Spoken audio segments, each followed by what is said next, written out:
Okay, let's be real for a sec. Mandatory data training? It usually feels like a total chore, just another box to check off for the year, right?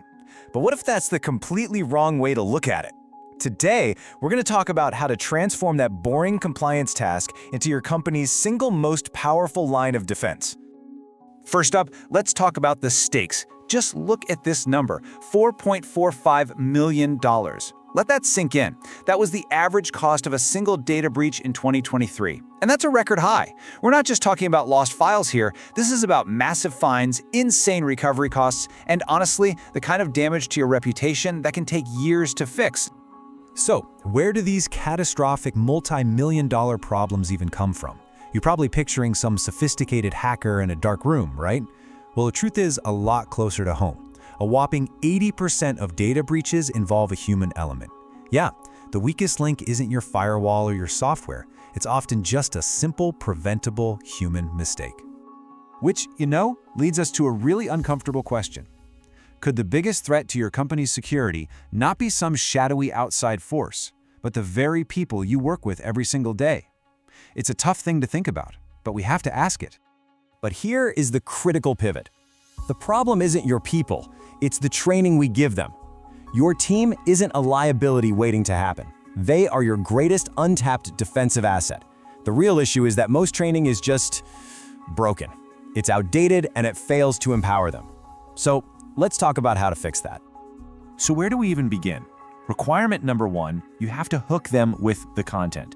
I mean, if the training is boring, it's useless, full stop. To build a real defense, you need your team to actually want to pay attention. We've all suffered through the training on the left, right? The eyes glaze over, endless seminar.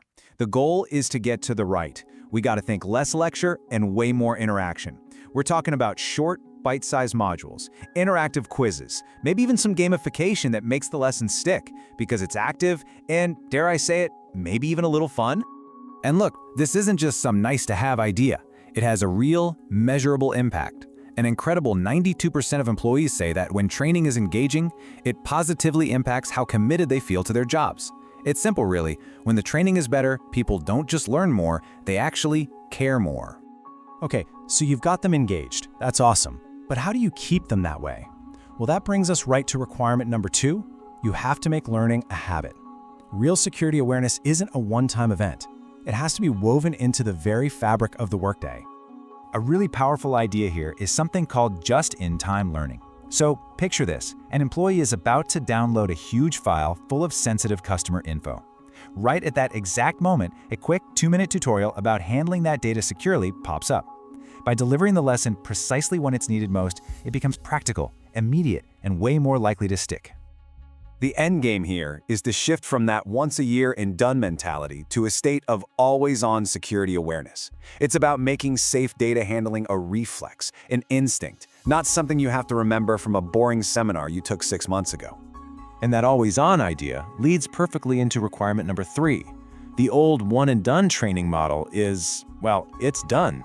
It's finished. In a world where threats and phishing attacks are evolving literally every single day, a single annual training session is just completely broken. An effective program has to be a continuous cycle, kind of like this one. It's not about one big, dreaded event. It's about a constant, steady rhythm of learning, reinforcing, and even testing that knowledge with things like phishing drills. This approach makes sure that security knowledge never gets stale. It's a journey, not a destination.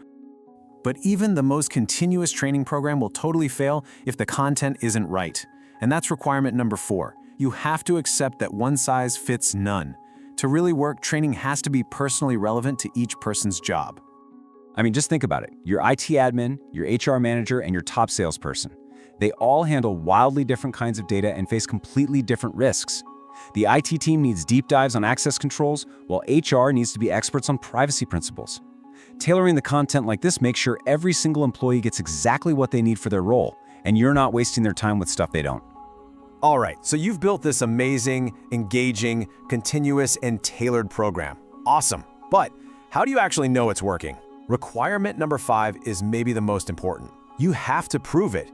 You need cold, hard data to show that your program is really making a difference. And right now, there is a massive measurement gap in the business world. Look at this. While 84% of companies say they want to change employee behavior, less than half of them actually track whether that behavior is changing. You can't just hope for the best. You have to measure things like phishing click rates to prove you're actually reducing risk. And finally, our sixth and final requirement. The threats and regulations you're training for today, they will not be the same a year from now. The digital world does not stand still, and neither can your training program. You have to stay ahead of the rules. We're all operating in this incredibly complex web of regulations like GDPR, CCPA, and HIPAA. And these aren't just suggestions. They're constantly changing laws with very serious teeth. So if your training material is even a year old, your compliance probably is too. And the cost of falling behind here is just staggering. Under GDPR, for instance, a serious violation can lead to a fine of up to 4% of a company's entire global revenue. That is the kind of number that gets every CEO's attention. The stakes for staying current could not be higher. So, when you bring all 6 of these requirements together, when you make it engaging, habitual, continuous, tailored, measured, and current, you create something truly powerful. You're no longer just training people. You're building a human firewall. You're turning your entire team into an active, thinking, instinctive first line of defense. And this is not just a catchy phrase. It delivers incredible results. A comprehensive training program, a true human firewall, can reduce your security-related risks by as much as 70%. I mean, wow. That is a massive, tangible return on investing in your people. Which brings us right back to where we started. The choice is really yours. With the old, broken approach, your team might be your biggest weakness. But with the right training, they can be transformed into your absolute greatest defensive strength. The question is, which one are you going to build?